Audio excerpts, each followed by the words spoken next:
because I'll have to do this like a few seconds before the webinar. Will I be able to see it on my side from the live stream for YouTube? Let's see. I am here myself. I just don't know if it's merely live streaming the video or is everybody hearing me? Okay, good. Just confirming. Okay, so it should be live right now. Let's see. I'm here myself. I just don't know if it's merely live streaming the video or is everybody hearing me? Okay, good. Just confirming.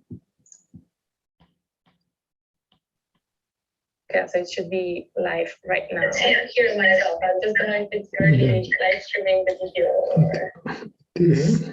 Merely, the live stream is a few seconds after and you're unmuted, so we hear like double times all the time. So yeah. No, so it is live now. Yes. Also, welcome, Jonathan. I didn't see that you were with us already. Hi, how are you?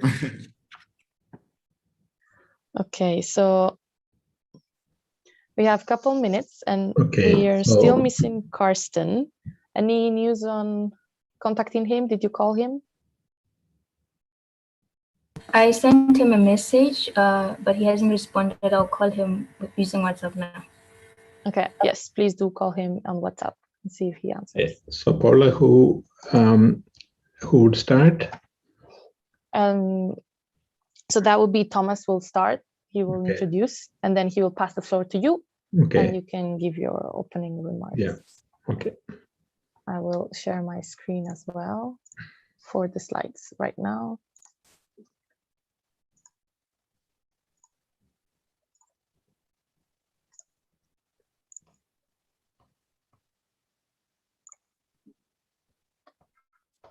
So you can also tell me if you see the full PowerPoint presentation properly. Yes. Okay.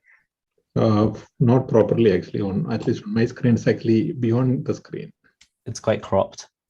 Okay. Yeah, same for me. Yeah, same for me. Try that again. Yeah.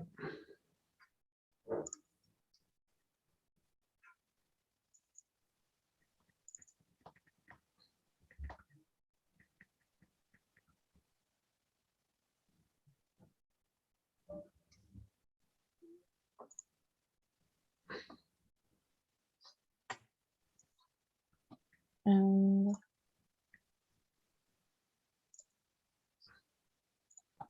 Hello, Karsten. Thank you for joining.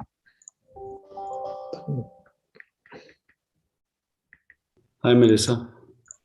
okay, so now if you can see the screen properly, please let me know. Yeah, now it's good. Yeah. Okay, so I think we're on time. I'll click admit all and everybody, all the audience will start joining. Give it a couple of seconds, Thomas, so that everybody fully joins, because it takes a while for participants to join our session.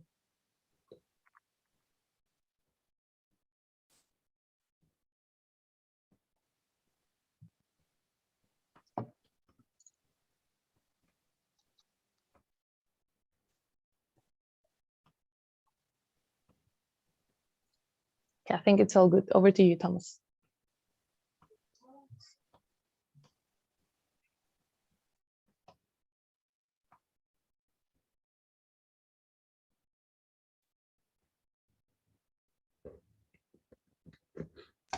Cool. Good morning, good afternoon, good evening to everyone joining us. First, I'd like to personally welcome all attendees and speakers to this fourth webinar on modern technologies in disaster management. My name is Thomas Mardekel, and I am an intern at the UN Environment Programme under the Resilience to Disasters and Conflicts Global Support Branch. It's my pleasure to welcome you to the fourth and final part of our webinar series called Modern Technologies in Disaster Management. This series is divided into 4 parts, being robotics, artificial intelligence, drones, and the Internet of Things. Today, we will discuss how the Internet of Things is used in disaster management, The webinar will give us the chance to learn from and engage with leading experts from around the world as they discuss opportunities and challenges associated with IoT and its use in disaster management. Some housekeeping rules before passing the floor to our first speaker for the opening remarks. I would like to remind all attendees to turn off their cameras throughout the webinar, and please keep yourself muted, otherwise it will interrupt the presenters. Attendees can ask questions at any point using the chat function. We have 4 speakers with us today who will take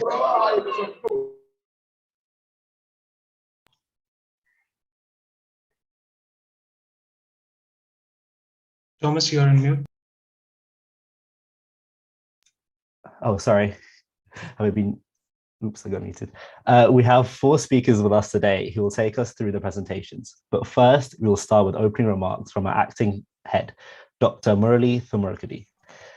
Dr. Murali Thumarkudi is currently the acting head of the Resilience to Disasters and Conflicts Global Support Branch of United Nations Environment Programme. Murali holds a PhD in environmental engineering. Since joining UN Environment in 2003, Murali has been involved in dealing with environmental issues and crises responses in all major disasters and conflicts in this century. For instance, in Afghanistan, Iraq, Lebanon, Syria, Liberia, Sudan, and occupied Palestinian territories. Murali has also dealt with environmental issues caused by tsunamis, floods, earthquakes, volcanoes, oil spills, and explosion of ammunition dumps around the world. With more than 25 years of international experience in the field of environmental management in crisis situations, Murali is one of the world's leading authorities on this topic. It is a pleasure to have you with us. I will now pass the floor to you to give us the opening remarks. Thanks. Thank you, Thomas, for the kind introduction.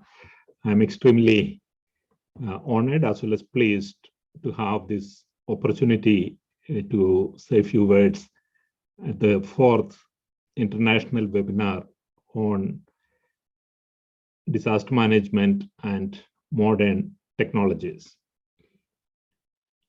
Many people believe that we are currently at the starting point of a 4th industrial revolution. And there are few technologies which are the backbone of that 4th industrial revolution.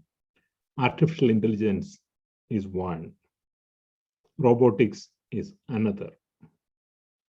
The third is Internet of Things. And increasingly, drones are being made use in all aspects of our life, including disaster management. So we at the United Nations Environment Programme started to think about in what ways these new generation technologies can be leveraged to manage disasters better. The entire life cycle of that disaster, starting from risk assessment, to early warning, to disaster preparedness, to response, to recovery, and reconstruction. Of course, we are not alone, or we are not the first one to think of this. As we started looking at institutions, we could find large number of organizations who are already engaged in this topic. We started compiling information about each of these technologies and how they have been applied to disaster situations and how they could be potentially applied to disaster situations. All this is coming together as a new report from the United Nations on new generation technologies and disaster management. We also organized 4 separate webinar, and this is the last of the series. We started with artificial intelligence, then we went on to robotics, then we did drones and disaster management. Today, we talk about IoT and disasters. And as I speak, we are having disasters around the world, many of them climate induced. last week in my home state back in India, we had massive landslides, killed, I think, 31 people on last count. Landslides is one of those disasters which are not very amenable to early warning. So people get very little warning and they die tragic deaths. How can we leverage on artificial intelligence to provide early warning, combining weather information, satellite information, is one line of thought we have, which we'll be pursuing. But another area where we could have potential use is in having IoT sensors embedded in large areas which are prone to landslides and get real-time information about the stress, humidity, etc. in the hills. So clearly that's one option, and there are many, many other options. And this technology is just about to take off. And I'm sure the combined use of this technology has the potential to achieve massive disaster risk reduction. I want to thank my team who has been putting together these webinars. I have a very young team, and for last 4 months, they have been active and produced this excellent series and coming out with a new report. I also want to thank all the speakers who have participated in the series, including those who will be speaking to you today. We have over 1,200 people who expressed interest in the topic, and hundreds of them have been participating and following up. We have initiated a LinkedIn group, which also have close to 1,000 followers now. This group will continue. I encourage all of you to go and subscribe to that. We will give the details of that in the chat group, but also in the follow-up mails. This is a journey which we are just starting, but this we will continue. I encourage all of you to stay tuned and actively collaborate. Thank you. Thanks, Murali. As we move forward after these insightful opening remarks, we will hear from the practical applications of IoT in different stages of disasters. Today, we invited 4 panelists. Each of them will provide a presentation, and at the end, we will have allocated some time for discussions and a Q&A session. It is now my pleasure to introduce our first speaker, Mr. Carsten Brinkschulte. As a telecoms tech veteran and serial entrepreneur, Carsten is the co-founder and CEO of the tech startup Dryad Networks, which provides large-scale IoT networks for the ultra-early detection of wildfires. Carsten's 20 years in mobile network infrastructure includes 3 successful positions at Core Network Dynamics, Movitu, and Synchronica. Carsten, the floor is yours. Okay. Thank you very much for your time. Are you forwarding the slides or should I do mine? Thank you. So yes, again, my name is Carsten Brinkschulte, co-founder and CEO of Dryad Networks. And our tagline is connecting the natural world, which is our mission. And the key application in disaster-related prevention is the ultra-early detection of wildfires, which is my topic for today.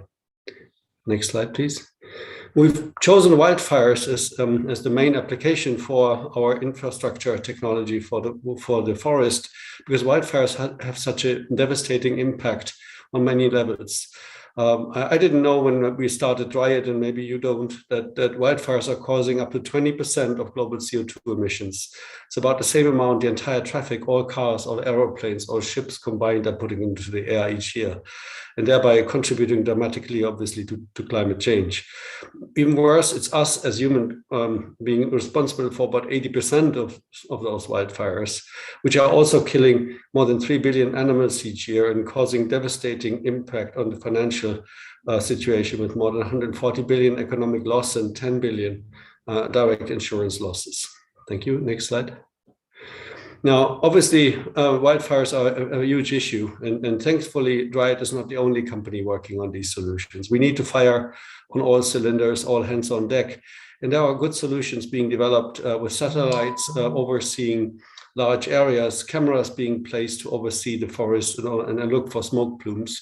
And all of these solutions are good, but they often take too long to detect a fire, sometimes hours, if not days, before a fire can be detected. And then when the firefighters arrive at the scene, unfortunately, the fires often are already too big to be extinguished. And then we end up having one of those mega fires that we unfortunately witness more and more these days. Now, Dryad aims to complement the existing cameras and satellite solution with an ultra early detection system, focusing on the first 60 minutes after someone throws a cigarette or a lightning has struck. Can you turn the slide? Next slide we have, okay. So our solution, which we call Dryad's SilverNet, is consisting of ultra-sensitive gas sensors that we place into the forest. These are solar-powered gas sensors that run on solar and supercapacitor storage, no lithium ion involved, no user serviceable parts, cheap to manufacture. We manufacture them in millions and install them at about 3 meters height into the trees, where they will sniff basically for hydrogen, carbon dioxide, and carbon monoxide changes in the air, and use machine learning, artificial intelligence to reliably detect a wildfire and distinguish that from a diesel truck driving by. And since we, of course, need to alert the fire brigades, we need to send out a wireless signal and an alert. Unfortunately, in the forest, we cannot rely on standard mobile networks being present, as most mobile operators have no 2G, 3G, or even 4G network coverage in the forest. So we decided to create our own large-scale network infrastructure for IoT, building a distributed LoRaWAN network infrastructure, again solar-powered, to be placed into the forest to create large-scale networks to service ours and other sensors. We also have a cloud-based monitoring platform where we are monitoring the sensors, perform device management, and obviously can send out alerts in case we detect a wildfire. Next slide, please. A key aspect of our solution is the large-scale mesh network infrastructure, which enables us to create an almost infinite size of mobile network for the IoT sensors that we will be deploying in the forest. And this is, of course, absolutely important because the areas we intend to cover are very large. So a traditional star network architecture simply doesn't do. We need these mesh gateways that we invented to connect very large areas and the sensors that need to be covered. Next slide, please. This is a screenshot of the cloud-based application where you can see the sensors being deployed in a small test deployment that we have in Germany. We also can measure, of course, air pressure, temperature, humidity, and air quality. So we're providing also information about hyperlocal climate information in the forest. And then in case of an alert, we do send out an email or SMS, including the GPS coordinates of the sensor that triggered the alarm so that the fire brigades can immediately go to the right location. Next slide. Now, a quick question that I'm being asked a lot is, well, Carsten, how many sensors do you actually need? Because it sounds like you're going to need a lot, and we are going to need a lot of those sensors. Now, taking into account that 80% of wildfires are started by human activity, it makes sense to deploy a very high density of those sensors in areas of human activity, because that means we will catch most of the wildfires being started. In the areas where there is no human activity, we can more sparsely deploy. So this is an example of a forest area with a street going through, and obviously the risk profile along the street is much higher than in the remote locations. So we've deployed a high density of 0.7 sensors per hectare, which is 100 by 100 meters in the area around the street, and a less intense, less dense deployment of 0.1 per hectare in areas of no human activity. On average, in this wildland urban interface, we then deploy about 0.2 sensors per hectare. Next slide, please. Obviously, we're focusing predominantly right now on ultra early detection of wildfires using our large-scale IoT sensor network, which perhaps to protect the assets, in particular in the forestry industry, prevent financial damages caused by wildfires, reduce the cost of firefighting, but also insurance payments because the damages simply won't happen anymore. And last but not least, save a lot of human and wildlife. But our IoT network infrastructure is not limited to ultra-early detection of fires using our own sensors. It is an open industry standard-based LoRaWAN IoT network infrastructure that we're placing into the forest, which means we're open for sensors for many other applications that are useful for the forestry industry, but also for the general public, including features such as fuel moisture sensors that can be developed, measure the water consumption of trees, measure the water reservoir in the forest with soil moisture sensors, measure the growth of trees, but also prevent illegal logging by detecting the sound of chainsaws or enabling forest workers to communicate using a two-way pager. Next, please. This is an overview of the Dryad SilverNet system, which enables large-scale IoT network infrastructure in the forest and preventing wildfires, connecting the natural world. Thank you very much. Thanks, Carsten, for the interesting presentation. Just a quick reminder for attendees to keep themselves muted. We will now have our second speaker, Mr. Justin Greenberg. Justin leads public sector partnerships at Kinsa with a focus on the US federal government, international organizations, and philanthropies. He has a background in government and communications and previously managed accounts at the consultancies of Mission North in San Francisco and Berlin Rosen in Washington, DC. Previously, he worked at the White House during the administration of President Barack Obama and served as spokesperson at federal agencies. Over to you, Justin. Thank you for having me. It's an honor to be part of the discussion around using technology to solve big challenges. And in our case, it's about getting ahead of the next pandemic. You'll see the theme here with some of these IoT devices is earlier warning to get ahead of challenges. And that's exactly what we're trying to do here. So at Kinsa, our mission is to curb the spread of infection through early detection and early response. With that earlier notice of spreading illness, we can take action that can save lives and livelihoods. So to do this, we've built a next generation early warning system, and it begins with a smart thermometer. And what makes us unique is it's not just an IoT device, but it's a network that we've created of over 2.5 million households across the US that use the device and the app that it connects to via Bluetooth. And what this really enables is an ability to communicate with people at the first onset of symptoms. On the next slide, I'm going to show a brief video that shows how it works, which will just kind of bring it to life a little bit. So bear with me. You can play the video. Meet Kinsa. Kinsa is like a nurse in your pocket, helping your family and your community get better faster. Kinsa is an illness support system that starts with an award-winning smart thermometer.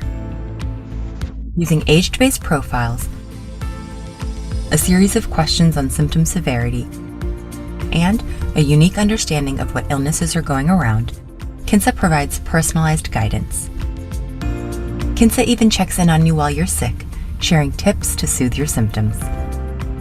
With data from millions of Kinsa users, thousands of schools that use Kinsa, and information from the healthcare system, Kinsa alerts you to what's going around your child's school or your local area, helping you make the best decisions for your family. When you do see the doctor, your entire family's illness history is just a tap away. And in case of an unusual outbreak, Kinsa asks the right questions and connects you to the resources to get better faster, and alerts your local leaders to take action, helping you and the system respond to stop the spread.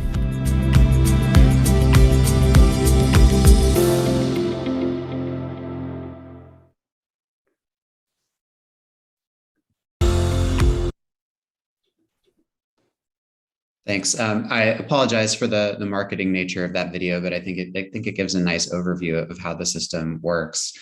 So if we've learned anything from the past year and a half, it's that we need to modernize how we're doing public health. And, obviously the pandemic commanded our attention, but infectious illness costs many, many lives around the world every year.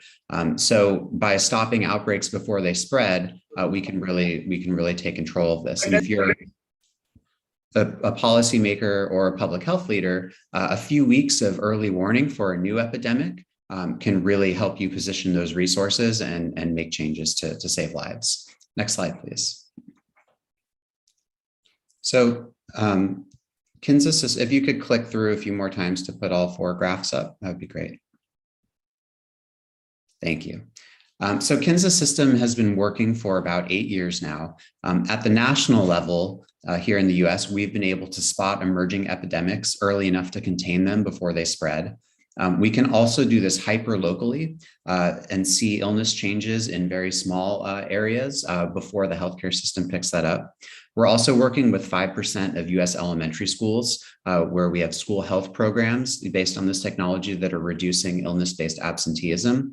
And I mentioned we're working with a network of 2.5 million households around the country that use our products to understand what's going around so they can make better decisions. These unique insights can enhance existing disease surveillance efforts, inform where and when to deploy testing and response resources, and ultimately help curb epidemics. Next slide. Next slide, please. So we've essentially invented the smart thermometer category. That was really, not a well-known product before we came along. But what really makes it work is that we're leveraging a natural behavior. Picking up the thermometer and taking your temperature when you feel sick is it's a natural behavior. It's something you do, and it's really one of the few things that people really can do in that moment when they're trying to understand what's wrong and what they should do. And because of that, we're actually able to get data that's kind of a secret sauce that the public health system at large generally isn't able to get. So with this tool, we're able to get specific data about symptom progression, symptoms patterns, and we're able to get it from the populations that are really the most important for understanding how illness is spreading. So we focus on underserved populations. We work through our programs to get the thermometers in the hands of underserved populations. And that includes, families with lots of frontline workers, larger families that have more touch points with the community and have more opportunities to get and spread illness. Next slide. So what we really tried to do is solve one of the main problems in relying on traditional healthcare data to understand spreading illness. Traditionally, the healthcare system sees cases of illness once somebody has entered the healthcare system. So essentially, a person in your house gets sick, a few days later, then you might go see a doctor, then you might get a test result, and then it's finally reported up to the public health system. So by the time they're seeing the big picture, it's late data. So Kinza has tried to solve this problem by moving the data collection earlier in the process. So at the first symptom, we're able to communicate with people, understand what's happening. So by moving it up, we can understand where symptoms are starting, where they're spreading, how they're progressing, and we're understanding how this is happening in the home and school, which is places where illness commonly transmits. Next slide, please. Can click through to the next slide. Thank you. So to do this, we've created a two-way communication channel, and it starts with the thermometer, and it lets us talk directly to people at the moment they fall ill. We get lots of data from the healthcare system, but this is really that missing ingredient. It lets us see into a blind spot. We can see mildly symptomatic cases. We can see intra-family transmission happening in real time. Those are things that the public health system would naturally miss. And we can get into the right communities like schools. Next slide. So the reason why people want to use this is because it's helpful in the moment of need. It's a triage system. It's like a nurse in your pocket. we are also able to use this as a communication channel to guide people to care when they need it most. So this can take the form of recommending the right treatment. And working with governments and public health, we can also steer people towards preventative behaviors and resources, for example, mobile testing units or other health resources. Next slide. The thermometer is an important tool, but it's just one tool that we use. We're also really a hub of data. We're intaking data from lots of sources, and that could include other devices as well, such as wearables or other sensors. And I do want to note that the data that we're collecting is completely privacy protected. We're looking at population level health. So we're looking at the percentages of change in illness status, overall symptoms levels. So we're not sharing any individual data, but we're able to look very holistically at this. Next slide, please. So I just wanted to quickly talk about what some of that data looks like and how we can use it. This is an example of our school health program, which we call Fluency. We can work directly with school leaders to understand how illness is spreading at a very local level, including within their school. And they can use that information to try to curb the spread of illness in a place, schools where illness spreads very often. So for example, school leaders can see, and this is again, anonymized information, but on a grade by grade level, what the trends are. And then using the communication tools, they can message parents of kids in those grades and let them know, if something is going around and what steps they can take to prevent the spread. We've seen that this really works. We've seen in the schools that participate decreases in absenteeism based on illness levels. And I mentioned before, schools are an important tool for us to provide the thermometers, which we've been able to do thanks to partnerships free of charge to underserved schools in the US. And this is one way that we're able to get the thermometers into the hands of families that are underserved by our healthcare system or are generally more at risk. Next slide. So the predictive powers is really interesting here. So because we have historical data over several years, we've been able to create what is essentially a seasonal illness fingerprint on a city-by-city basis. So for a given time and place, we really have an understanding at the beginning of the flu season what the next couple of months should look like in terms of illness levels on a place-by-place basis. And that's very useful because it lets us look for anomalies. So when we see atypical patterns of transmission, that could be a warning sign that something unusual is happening, even potentially an emerging epidemic. And in fact, that's what we saw at the beginning of COVID-19. And you're seeing on the right there, this was our initial early warning map where we were seeing unusual transmission patterns happening in different places across the US that we didn't expect based on seasonal illness. So it's a flashlight going off. It's a sign that we need to investigate. We need to send in the virologist. We need to send in the testing kits. We don't know exactly what's going on, but we know that something unusual is happening here. Next slide.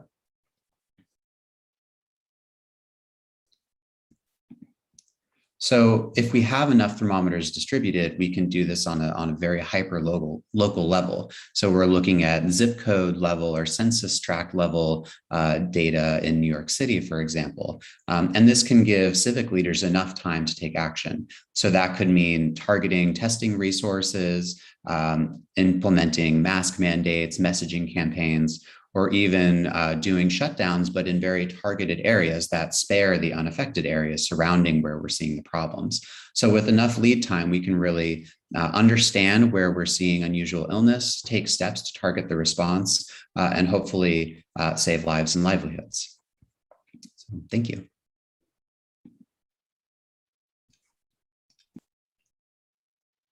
Thank you for the interesting presentation. I know the time is limited, but we have time for discussion in the Q&A session. So our third speaker is Mr. Jonathan Duque. Jonathan is originally from Panama and has over 10 years of experience working in business development and sales. He has experience leading and coaching teams in Australia, Poland, and Costa Rica. Currently Director of Sales at Estimote, where he engages with customers globally as they integrate wearables and beacons as part of their strategies. Once again, welcome and thank you for joining us. Over to you. Thank you so much for that introduction. Very happy to be with all of you in this webinar, and I'll be happy to share more about what we have been doing at Estimote with our workplace safety platform.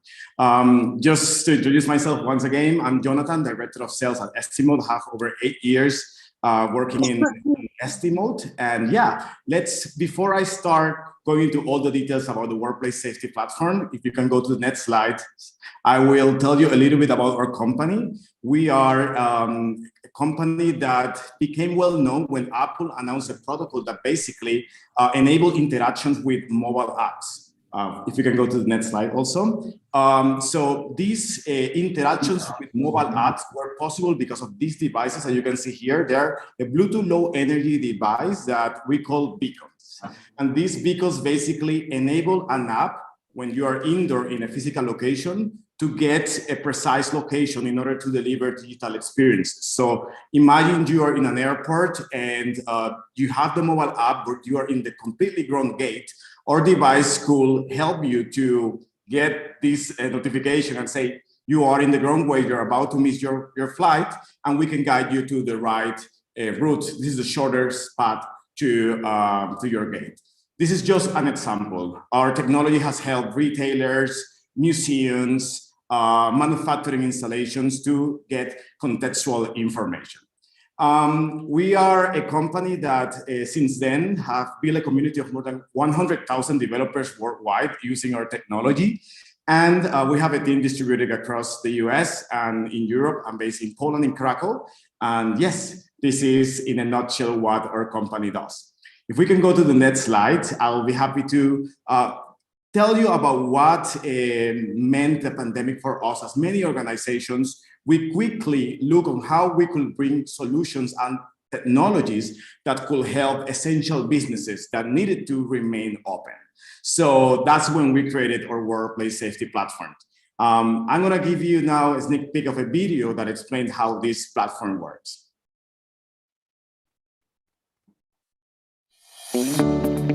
Around the world, we're going back to work.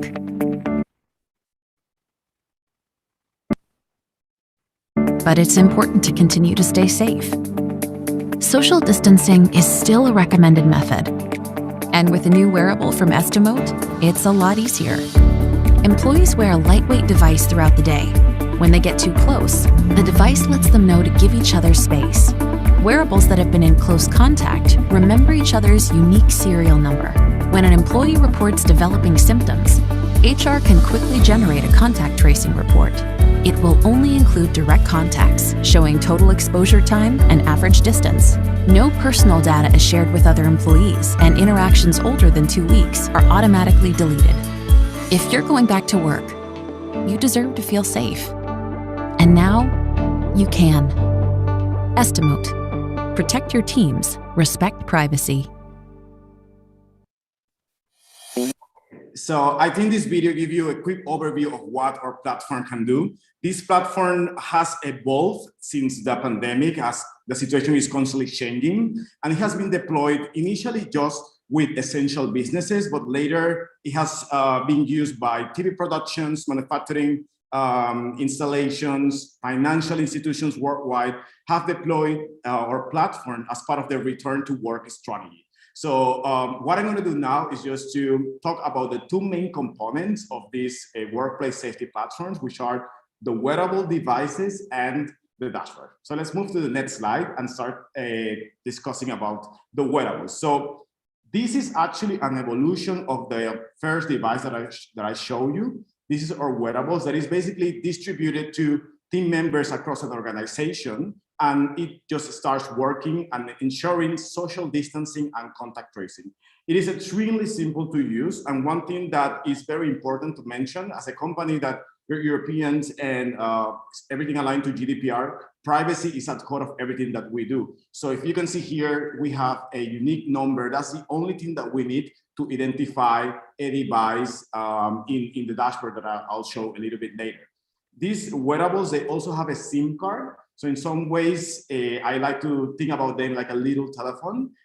These devices send the information directly to the dashboard of the contacts.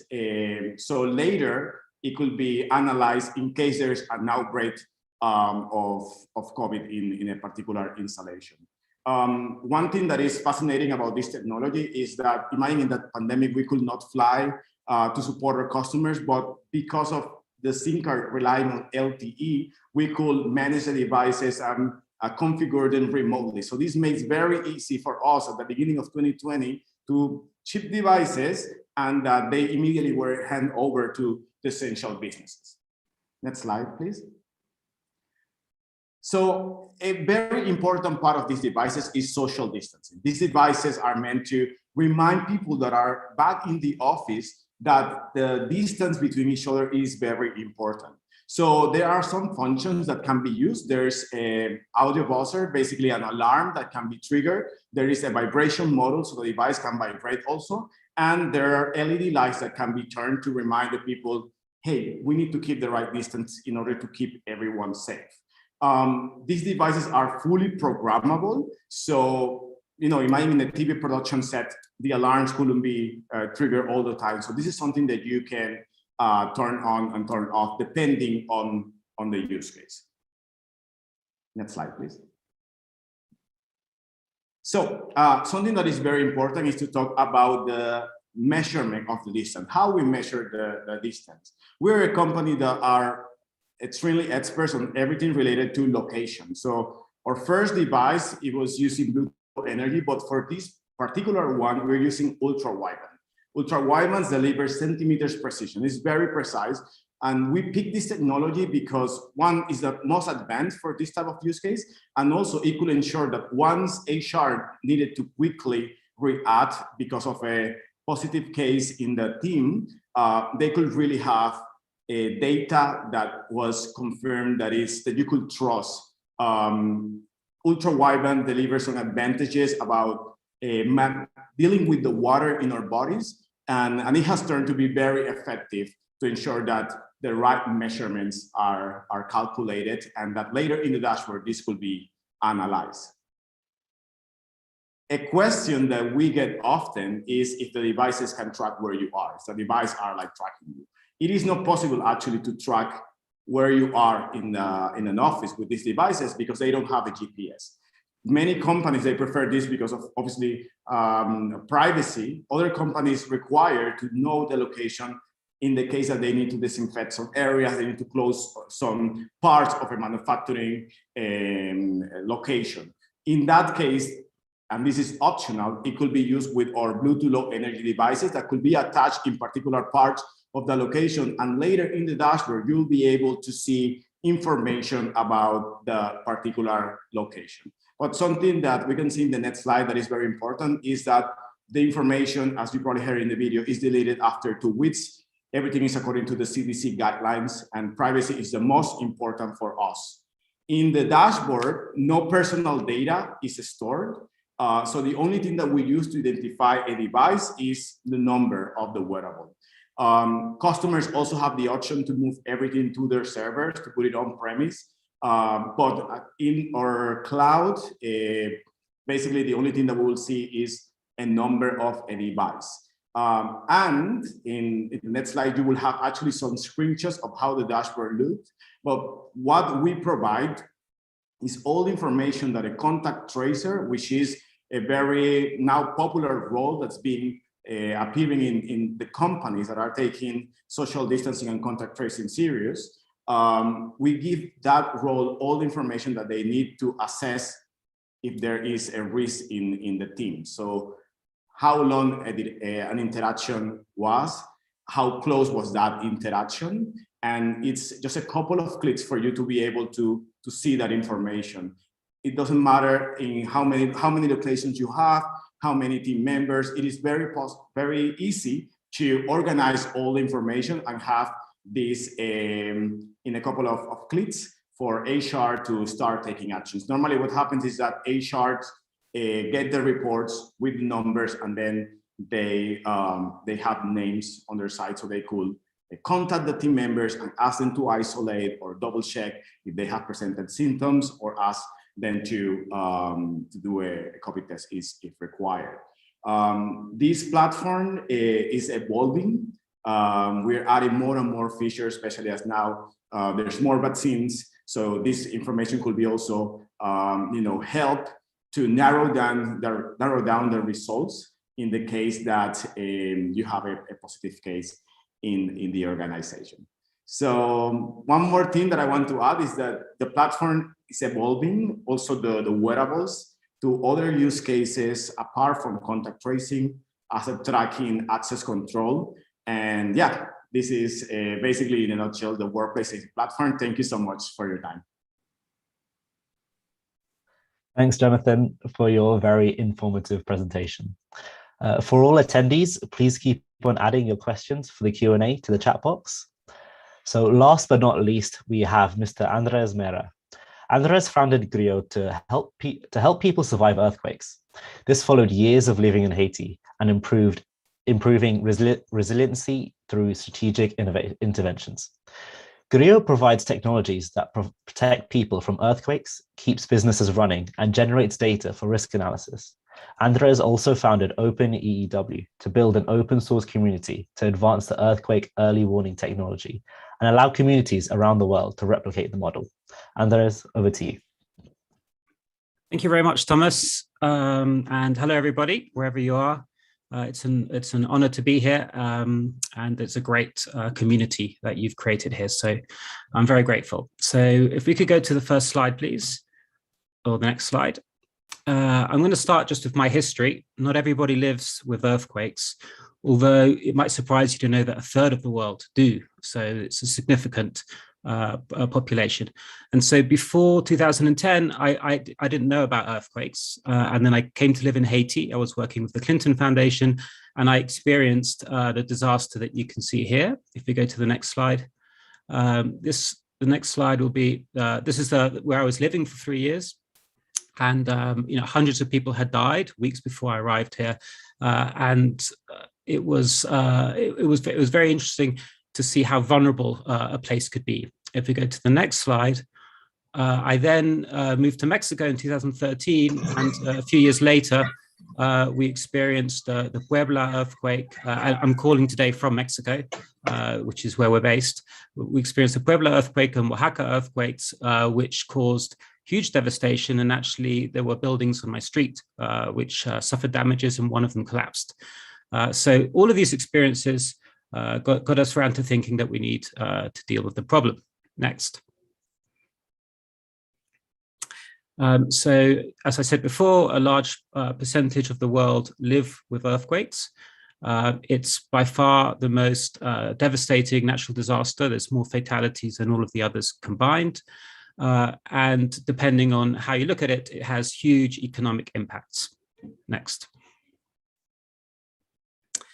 So there's two ways for us to deal with earthquakes. The first way is to build better, which is to say good quality construction, proper techniques and materials, good workmanship. However, that's very, very costly because reconstructing a whole city is often not the case. The next option we have is an early warning system. And early warning systems, there's a handful in the world. There's one in Japan. There's one being built right now on the west coast of the United States. There's a very early one in some cities in Mexico. And they are very, very expensive. And the reason they're so expensive is because they tend to be created by research institutions who use them for other purposes, and they buy very expensive equipment, and they rely on proprietary infrastructures.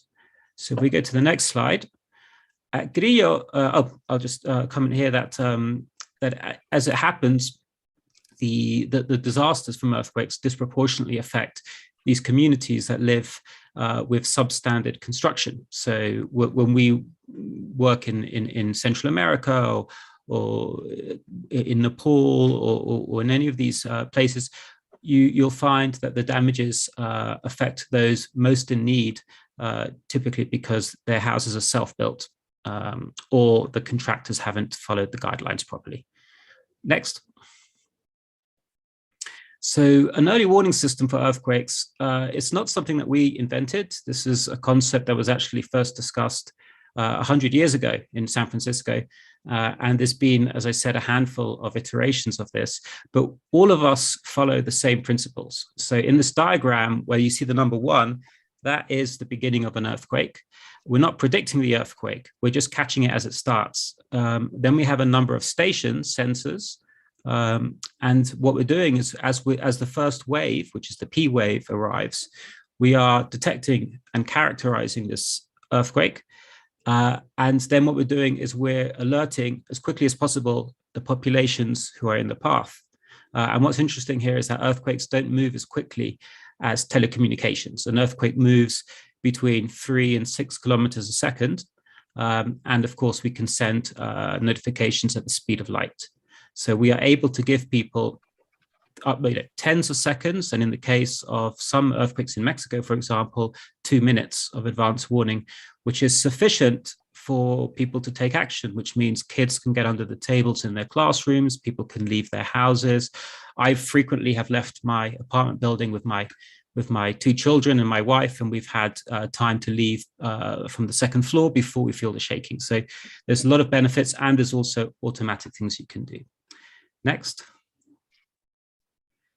So how have we differed from these other systems?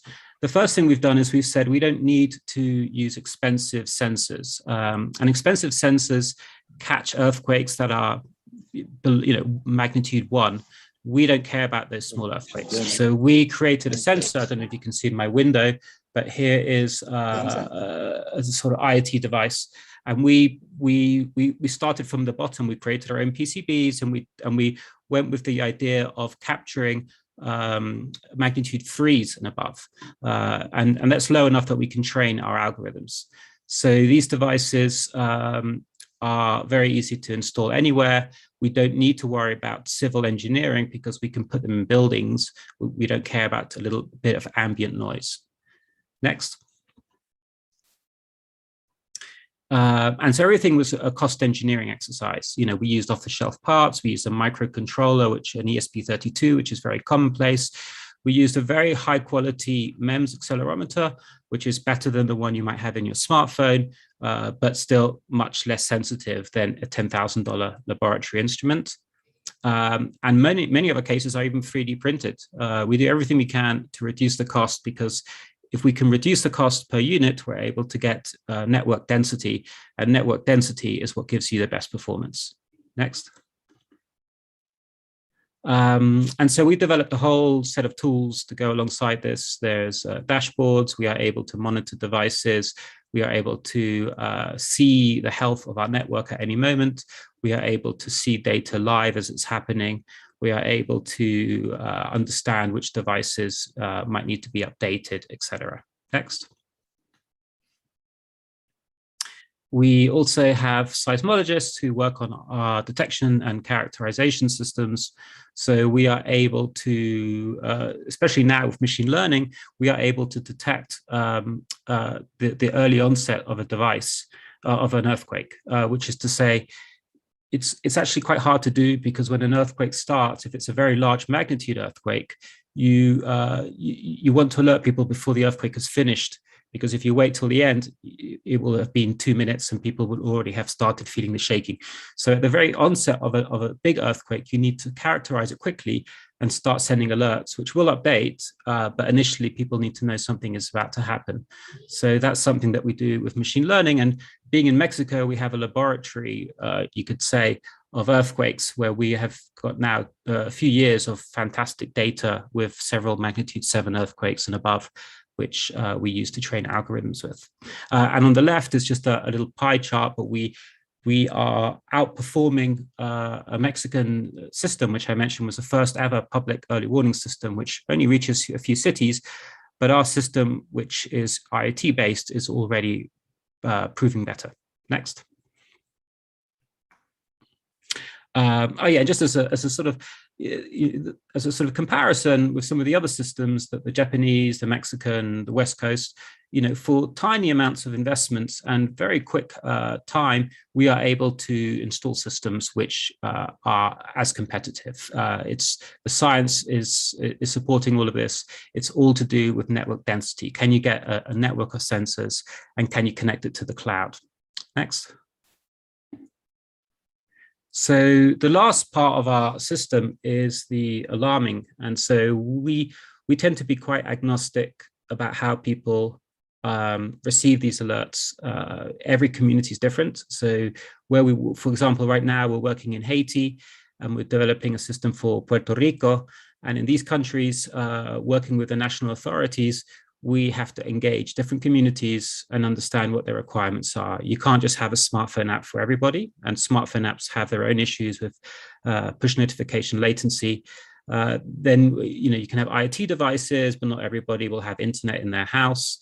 We have, for example, in rural Oaxaca in Mexico, we use these 4G cellular devices, which work very well, and then we can integrate into other people's systems. So what we're providing really is the alert and an API, and then we are able to help people with their own alerting systems.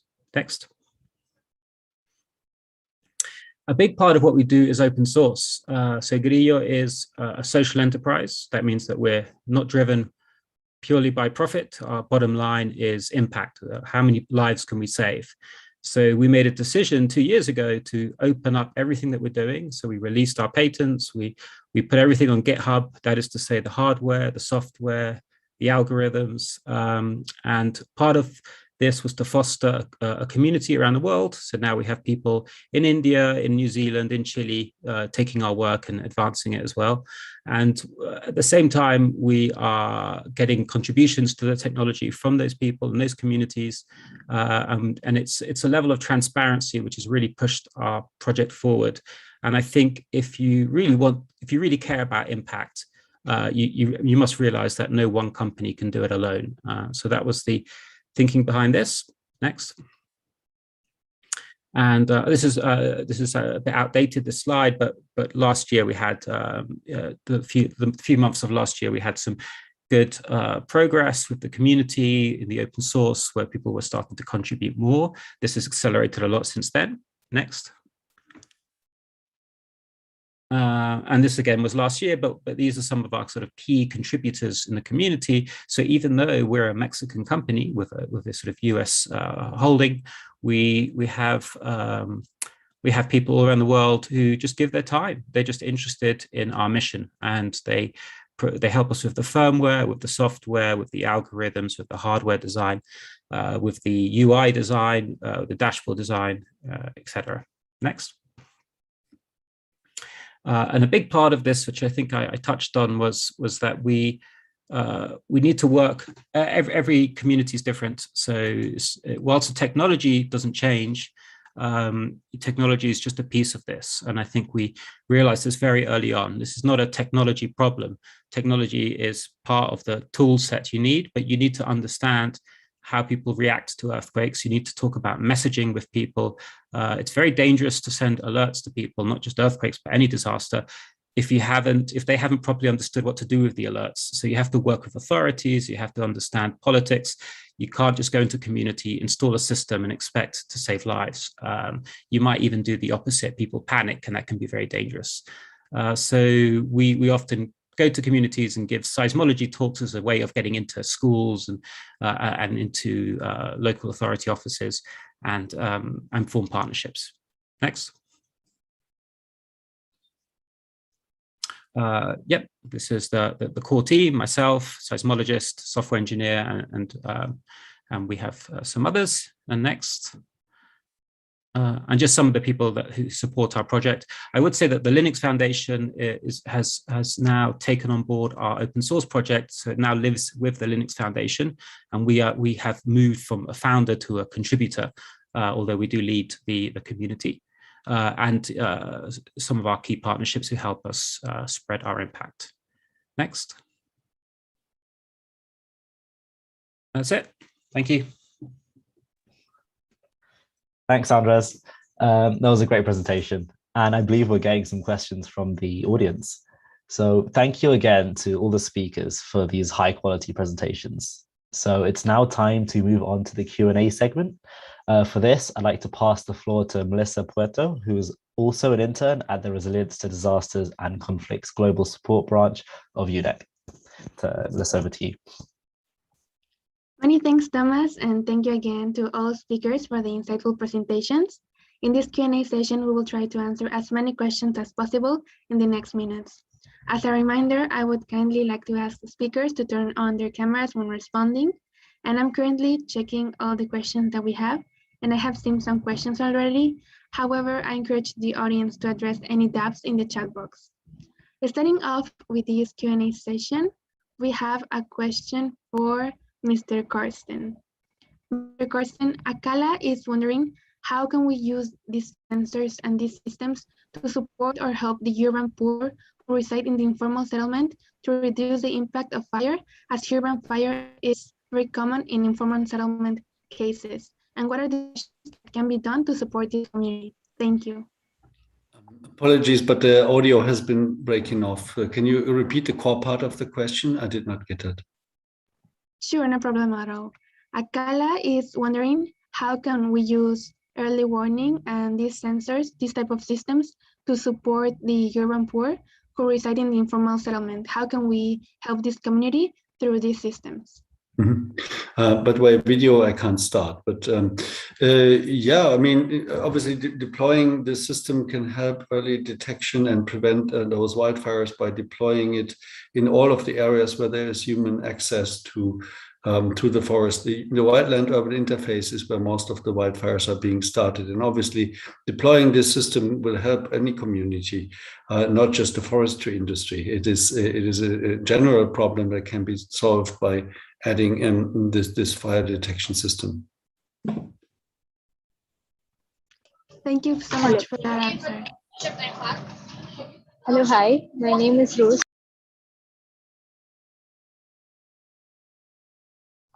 I would like to kindly ask all attendees, if you have any questions, feel free to write it on the chat box.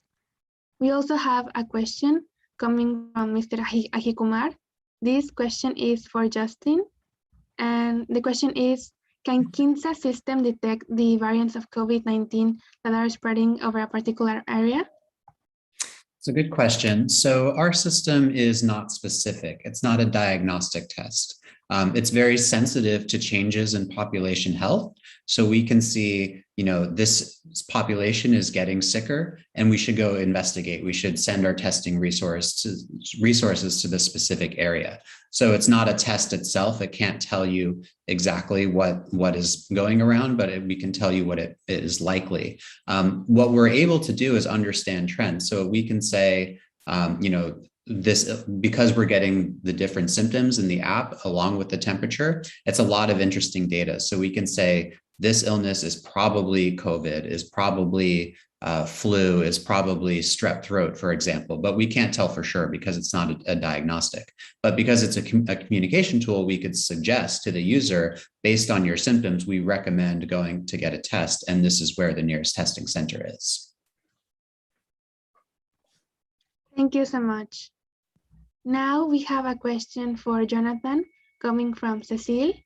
And the question is, if could Estimote include a panic button linked to a security device? Actually, that is a great question because in some ways, the origin of this wearable, it is a panic button. It started as a panic button and it was used in the hotel industry. It was distributed to the staff members to alert in case they had a problem with a guest, in case of any dangerous situations. And you actually can see here, there is a button. So yes, the device can be used also as a panic button in any specific type of use case. Thank you so much. Also, we have a question for Andres. This question is coming from Adil, and the audience is wondering if will these devices be sold out in a business-to-consumer setup in the future? So good question. I'm going to say no.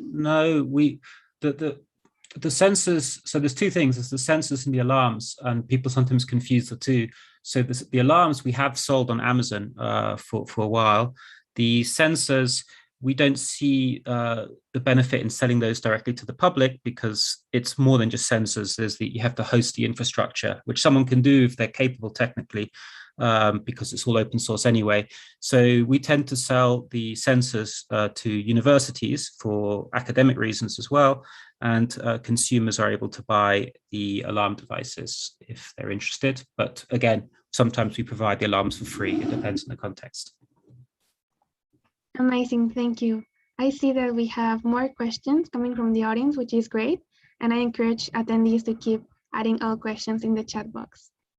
Another question is for Mr. Karsten, and the audience is wondering if there are any possible unintended negative impacts to wildlife due to the wildfire sensors.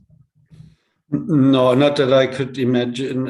Actually, the radio waves that the sensors are sending out are very low power, so I don't see any harm of the radio waves we are emitting.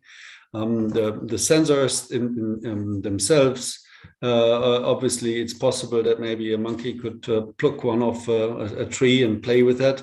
But would that actually cause harm to the animal? I doubt it. It's a relatively harmless device. It doesn't contain any lithium ion or other heavy metals. So I think they're relatively harmless. Obviously, after 15 years, they've been designed for 15 years of maintenance-free operation.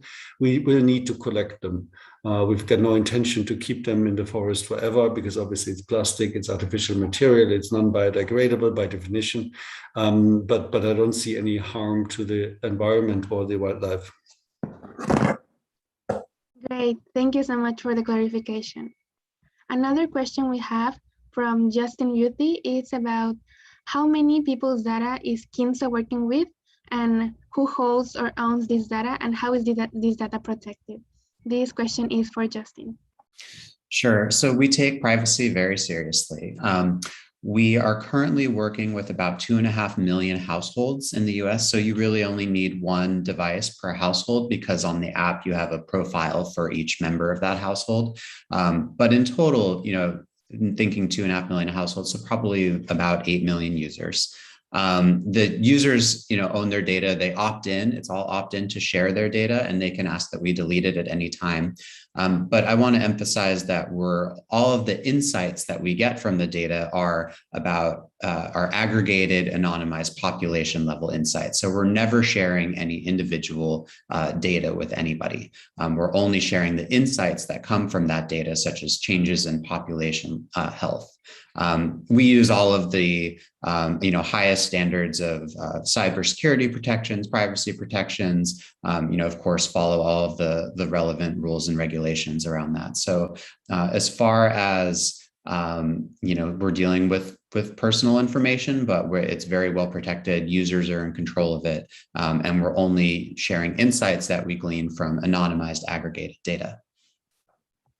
Thank you so much. Another question also for Justin is about what are the future prospects for KINSA on a global scale in the coming years? Well, hopefully they're good. We are hoping to begin expanding internationally. This year, we hope to be in the UK and Australia.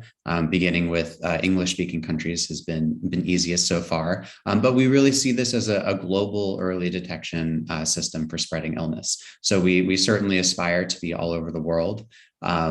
There will be challenges with, we'll need to translate the app, we'll need to enter consumer markets, and hopefully we'll work with governments and public health systems to, one, help us get more penetration, more thermometer distributions through programs, but it's certainly on our roadmap to turn this into a global system.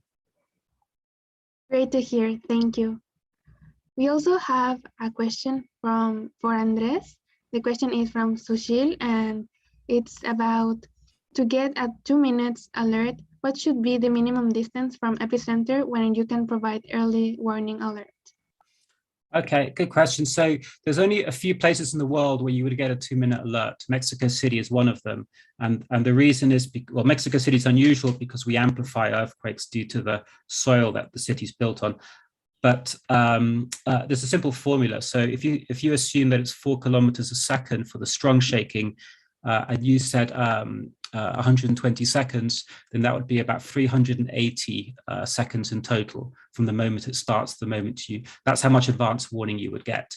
But the problem is that when it becomes very far away, it loses a lot of energy before it gets to you. So if it's really far away, by the time it gets to you, you will hardly feel it. And our algorithms take that into account. We don't send alerts if we calculate they're not going to feel it.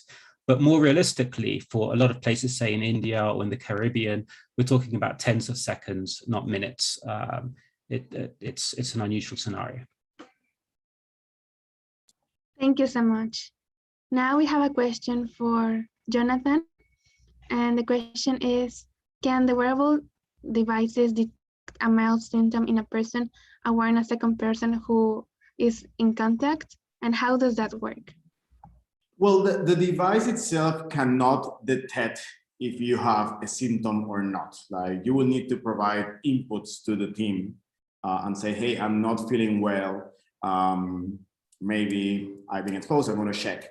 If that person has confirmed to be positive, and let's say that it happened at, I don't know, 11 p.m., it is possible through the SIM card to send some type of a specific alert to the device, so the device could react in a way that the people could know that so I should check with HR. And also, it is possible to connect everything to a system that you get a direct email with instructions of what you should do, because you might have been exposed to someone with COVID.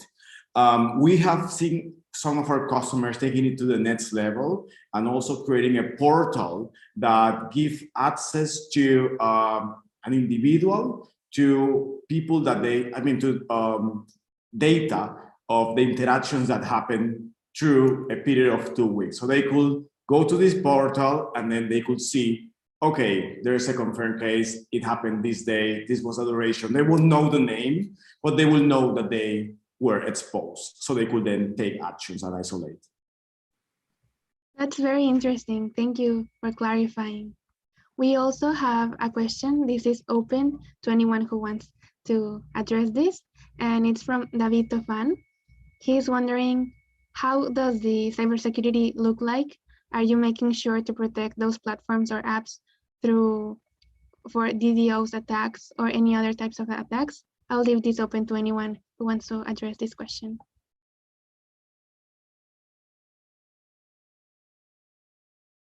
Sure, I'll be happy to jump there.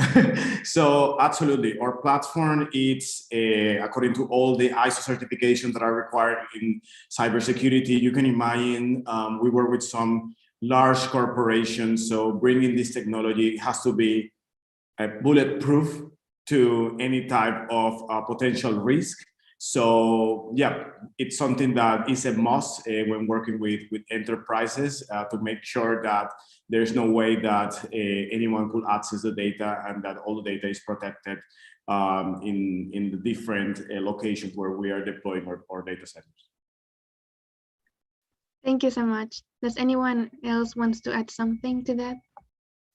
I can say something. So we rely on AWS infrastructure, specifically a lot of their IoT stuff, and that's all certified with US government certifications. And part of what we do is we add unique certificates on every device so that they cannot easily be spoofed. And if anybody does manage to copy a device, they're still going to have trouble because of the way we authenticate them on the other side. And all the traffic that's sent is done through TLS, so everything is encrypted. So it's very, very hard for anyone to send a false earthquake alert, as hard as they could possibly try. Thank you so much. Another interesting question coming from the audience is about 5G. And the question is, will the rollout of 5G telecommunications change anything on how your products will work? And this one is again open to anyone who wants to answer. Yeah, maybe I'll take that one because my background is telecoms for 25 years, and I would have loved to use 5G or 4G or 2G or 3G or whatever G for our solution to enable IoT in the forest. The problem is whatever technology the carriers choose, it doesn't make any sense for them business-wise to establish a large-scale, very expensive communications network in the forest. For whom? There is no business case. There are no people that use their smartphones that generates the millions of profits that they need to make in order to fund the network infrastructure in the forest. Also, the forest is absorbing, because it's full of water, it's absorbing the radio waves dramatically. So it is very inefficient to create a mobile network in the forest and very costly. So will it affect, right? Not at all, which is why we chose to build our own communications network in the forest. Thank you so much. I would say for Kinsa, 5G doesn't matter so much of just a cellular network. I think we are targeting underserved communities that are perhaps less likely to have broadband, but even in cases without broadband access, we found that a lot of folks do have a wireless connectivity of some sort. So it doesn't have to be 5G. We found, in our underserved school population, about 40% of families didn't have broadband, but 70% of them did have access to a working cellular device. And so our Bluetooth thermometer connects to the cell phone using that wireless connection and doesn't rely on broadband. So I think we are able to bring more people into the network, even if broadband hasn't reached them yet. Great, thank you so much. Does anyone else wants to add something to that question? Great, I think we can move on. We have another question for Justin, actually. This is from Felipe, and Felipe is wondering, what are the major challenges of implementing Kinsa in other countries, since sometimes the medical procedures are different and it might take some time. Is that correct? So yes. So the guidance that users receive from our app comes from the American Medical Association and the CDC. So that's considered, standard medical advice, and ultimately it is just advice. Of course, our users should be in contact with their doctors and check with them. So I would imagine that as we adjust the app for different languages, we'll work with different sources, but really the medical advice we're giving, we feel very confident in coming from top institutions. Thank you so much for that answer. I think that answers the question completely. Another question is about what are the advantages of IoT-based early warning systems? What are the main advantages this system have over traditional systems, for example? This one is again open to anyone that wants to address it. I'll start if I can. So that was how we started. That was the challenge that we had at the start. And I think primarily there's cost and time, because you don't have to develop infrastructure. With IoT, you use the internet. Traditionally, early warning systems would have developed, as an example, in Mexico, they created a sort of relay of radio towers that would send messages from the coast to the cities. And then they have to maintain these towers, they have to build them. It's not as easy to send communications two ways. So using the internet, which is quite resilient, there's a business case, which is for the companies to keep it resilient, means that you can send early warnings in a much more timely way. You can develop systems very quickly anywhere in the world, and very cheaply. Thank you so much. Any other speaker that wants to add something? Well, in our case, I guess it's the cameras which are well established to detect wildfires. And they're very good and complementary to what we do. We see really ourselves not being a competition, but in addition to these systems. The problem of camera-based systems is that they need to see the smoke plume rising above the tree canopy before they can ring the alarm bells. Yet most wildfires start at the floor, at the forest floor, under the tree canopy, where the cameras can't see it. So naturally, they will take some time several hours before they can issue an alert. So we see ourselves really as complementary to all of these established systems, not as a revolutionary replacement. We see IoT as an addition also to the standard. The real standard way of detecting wildfires is human eyes. That's how most wildfires are being spotted around the world, actually people just seeing a flame and then reporting it. So it's really a complementary system to automate, to accelerate, and thereby reducing the time to response, and thereby to reduce the impact, the devastating impact that these disasters can have. So we think about it a little bit differently, actually. IoT is one component, but the network is what really makes our disease system work. An IoT, a connected thermometer in a vacuum, is a nice tool, but it doesn't do much. If you just take your temperature, it shows up on your phone, end of story. it's not as helpful as if what we're doing, which is bringing in a participatory network, using that anonymized data to understand population health trends, and actually returning information to the users in the form of medical guidance. So yes, the IoT technology is central, but without the network, it really is just a fancy thermometer. So we're really trying to bring that full picture to it. Thank you so much. Those answers were very insightful. Next, we have another question. This is from Murali, and this is a very interesting question. And the question is, there are many sensors within our smartphones that are not fully utilized. And sometimes we are told that a smartphone could actually detect earthquakes. Would it be more efficient to build the sensors into a smartphone which people use anyway that have a standalone sensors, or which are the advantages of having external sensors? I think this question is for Andres. So that's a really good question. So this is slightly, I'll try to keep the answer short. The problem with smartphone sensors, so we know the team very well in Berkeley who developed the system which Google has now put into Android. It's a great system, but it only works in a few places. It only works where you have density of population. And earthquakes don't always start where you have density of population. So what you need for the smartphone system to work, they're very bad sensors. And so you need a lot of them to confirm the signal. You would need a cluster. And so for a cluster to occur, you would want the earthquake rupture where it starts to be where there are a lot of people. So this wouldn't work in rural New Zealand. It wouldn't work in many parts of Mexico. It wouldn't work in many parts of Latin America, in Peru, in Chile. It just wouldn't work. And we don't expect to get communities that suddenly spring up in these rural places. So having a single sensor, which costs a couple of $100 in one of those locations, is much more reasonable. The smartphone solution, however, would be very good, say in Los Angeles, in places that are very populated. It just depends where you want to issue alerts. Thank you.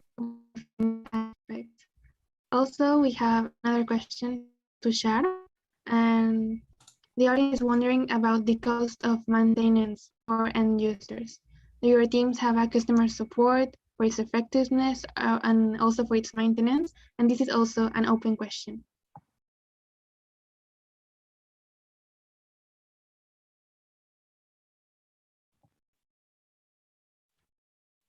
Does anyone want to answer that question, or we can move on?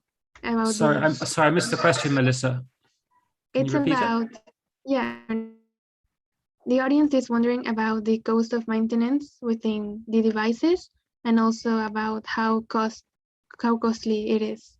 Do you have teams that are specifically working on these type of things, or do you think it's not as challenging to have a team designed for this type of operations?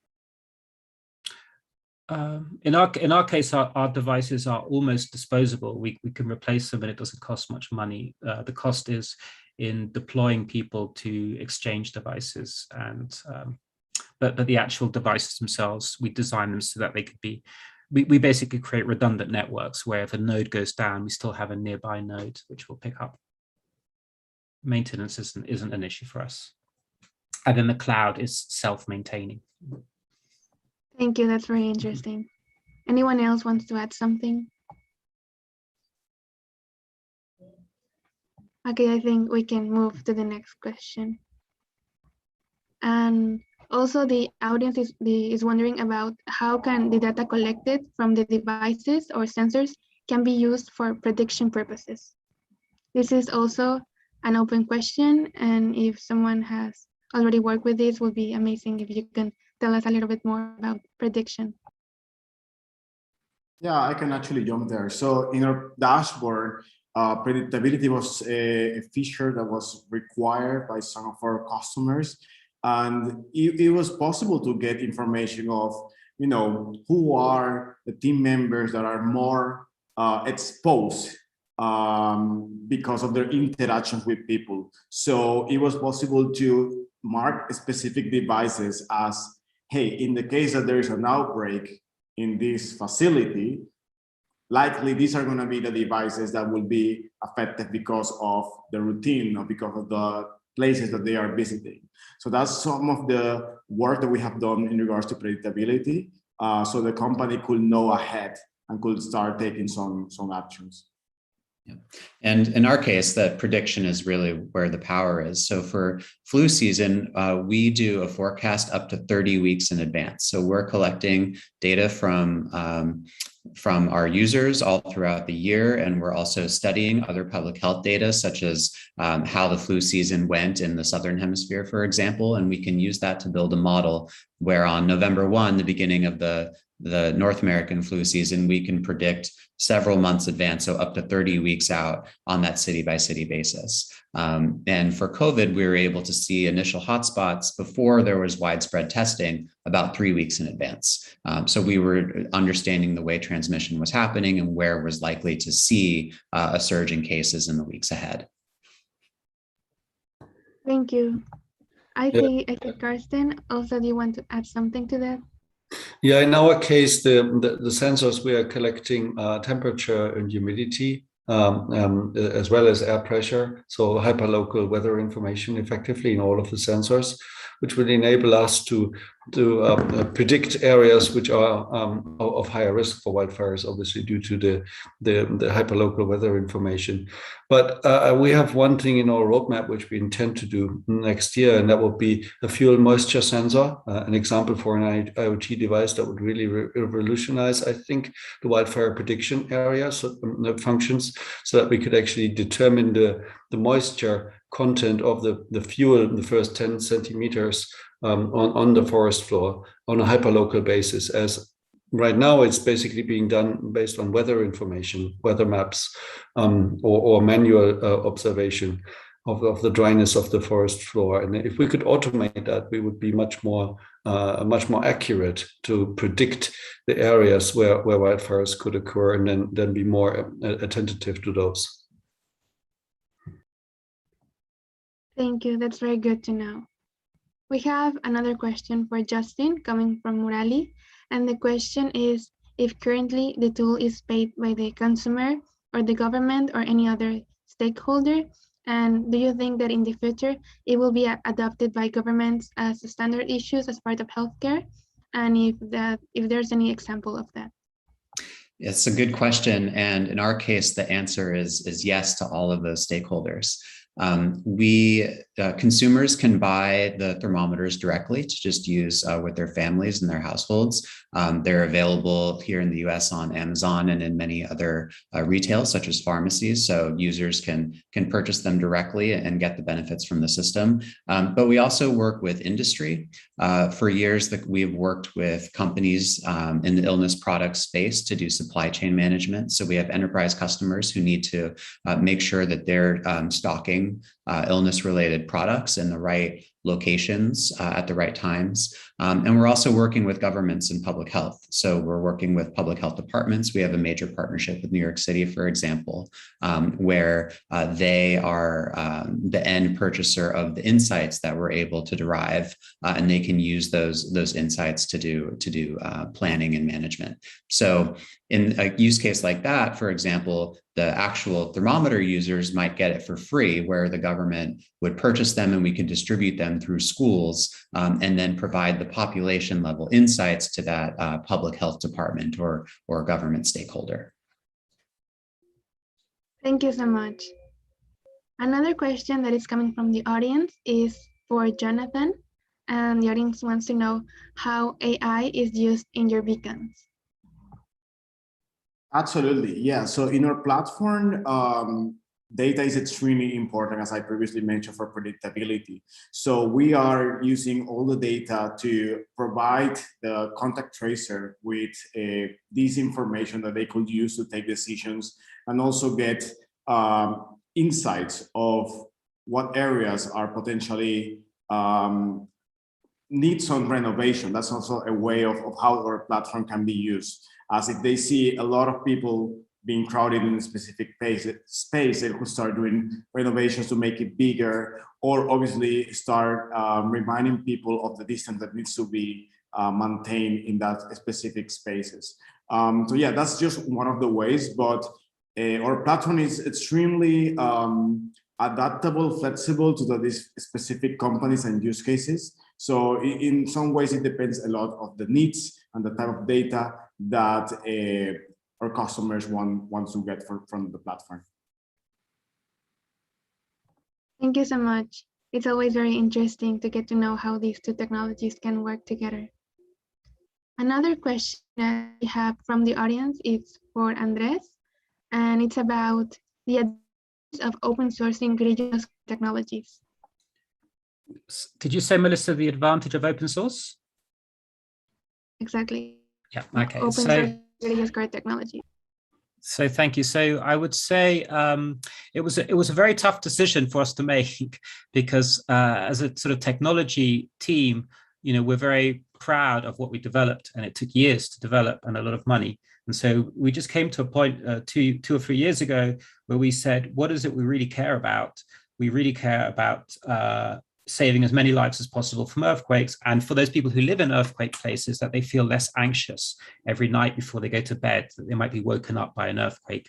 And to fulfill our mission, we decided that we needed to get more people involved, and that a startup wasn't enough. We're not going to take over the world of earthquake early warnings. So that was really the idea. And then the benefits has been transparency. People trust us. We are now building potentially the first national system for Puerto Rico with some very important partners, Walmart and the seismic network of Puerto Rico. We're building the first national system in Haiti with the big telecommunications company, Digicel. And so the idea of these sort of partnerships is that they know we're in it for the right reasons. So it brings transparency to what we're doing. And finally, we get developers working on our code and our hardware all the time, people who are not in our core team, and that's great as well. Thank you so much for that answer, and in general for all the answers. This was a very productive discussion, but in the interest of time, it seems that I have to put an end to the Q&A session. Thank you to all attendees for submitting your questions. It was very interesting to get to know a little bit more about these technologies. But before we close today's session, we will have the closing remarks from Paula Padrino. Paula is presently leading UNEP's activities related to modern technologies in disaster management. Paula has accumulated over 3 years of professional experience in the humanitarian and human rights field, working for major international organizations such as the North Atlantic Treaty Organization and the International Committee of the Red Cross of the UN. Paula, over to you. Hello, good morning, good afternoon. Thank you very much, Melissa, for your kind introduction. First and foremost, I wanted to personally thank all the speakers and panelists that we've had today, but also on the other series of events that we've had until now. It's really great, and I would like to thank you for your time and for your amazing contributions. Today, we took a look about how IoT can be used in different disaster examples, such as wildfires, pandemics, earthquakes. And I hope that the audience could be sparked with the motivation, and we inspire them to see how these technologies can actually be implemented in the world of disaster management. So again, thank you everyone who attended as well. All the participants, as I mentioned in the chat box, everyone who attended will receive a certificate of participation in the next couple of days on your emails. In addition to that, we have shared on the chat box a link where you will be able to download all the different materials that we've used throughout the series, PowerPoint presentations, video recordings, any other training materials that the speakers have shared with us. So I strongly encourage you to go to that link. I'll make sure that one of my team members shares that link again now in the chat box. And finally, well, regardless of the type of disaster, these 4 industrial revolution technologies have proven to be keen not only on the response, but also on the preparedness, early warning systems. And within UNEP, we will continue to do great work on this. We believe that there is a lot of challenges and a lot of opportunities to research and to look into how these technologies can be applied in the world of disaster management. Merle has mentioned a few in his opening remarks. So I just wanted to close this series of webinars by encouraging everyone to follow our LinkedIn group, where you will be able to see all our different updates what is going to happen next within UNEP and in this particular field. And as well, I encourage you all to subscribe to our YouTube channels, where we have provided all the video recordings, and we will keep sharing all the information regarding our work. And last but not least, I would like to specifically thank our wonderful interns. They have put an immense amount of work the past few months to make sure that we run a successful series of events. So I would like to thank Melissa Puerto, Thomas Mathetical, Tlamelo Makati, Maxime Croft, and Tlamelo Makati, which I think I already mentioned, and Eman Casey, sorry, Eman. So for the 5 of you, congratulations, and you did an amazing work. And again, thank you everyone who attended. We look forward to having you in our next future events. And with this, I would like to close today's session. So thank you everyone for attending, and thank you again for the speakers.